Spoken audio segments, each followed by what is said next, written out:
dimainkan oleh negara manapun. Maka Bung Karno mengajukan syarat. Dialog pun terjadi antara Bung Karno dan Khrushchev.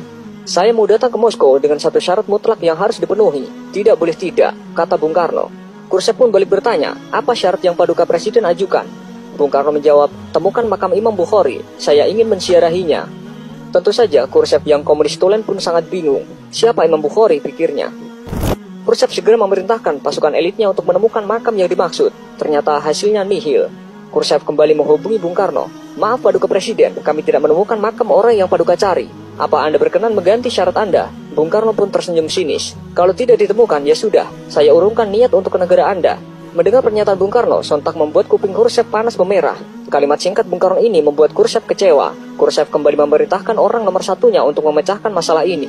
Akhirnya setelah melalui penelusuran yang teliti, serta mengumpulkan informasi dari orang-orang tua muslim di sekitar Samarkand, akhirnya makam imam besar kelahiran kota Bukhara tahun 810 Masehi itu ditemukan. Imam Bukhari yang memiliki jasa begitu besar bagi agama dan umat muslim itu dimakamkan di Samarkand pada tahun 870 Masehi. Makamnya ditemukan dalam kondisi rusak tak terawat, berada di ladang kapas yang jauh dari jangkauan masyarakat. Namun betapa kagetnya Soekarno ketika mendapatkan berita bahwa makam itu dalam kondisi yang tidak layak. Khrushchev pun meminta agar makam itu dibersihkan dan dipugar sebaik mungkin. Selesai renovasi, Khrushchev kembali menghubungi Bung Karno. Intinya, misi pencarian makam Imam Bukhari telah berhasil. Sambil tersenyum, Bung Karno mengatakan, baik, saya akan datang ke negara Anda.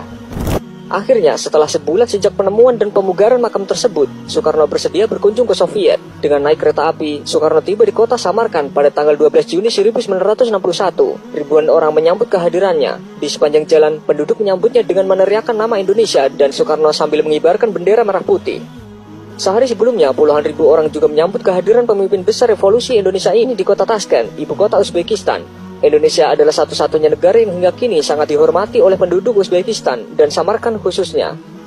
Sejak Bung Karno tiba pada malam hari, beliau langsung membaca Al-Quran sampai pagi hingga beliau tidak tidur. Saat ditemukan makam dalam kondisi tidak terurus, Soekarno meminta pemerintah Uni Soviet agar segera memperbaikinya. Ia bahkan sempat menawarkan agar makam dipindahkan ke Indonesia apabila Uni Soviet tidak mampu merawat dan menjaga makam tersebut. Dengan emas seberat makam Imam Bukhari akan diberikan sebagai gantinya. Versi lain yang berkembang di Uzbekistan menyebutkan berkat Soekarno, makam Imam Bukhari dipugar besar-besaran. Dulunya makam itu tidak terlihat kemegahannya, tetapi jelang ziarah Soekarno, makam dibersihkan dan direnovasi hingga tampak megah. Sejak saat itu, pihak Barat pun menilai kunjungan Soekarno ke Moskow tak hanya untuk urusan politik, melainkan juga ziarah. Dan hal ini juga menunjukkan kepada mata dunia bahwa Indonesia tidak bisa diatur.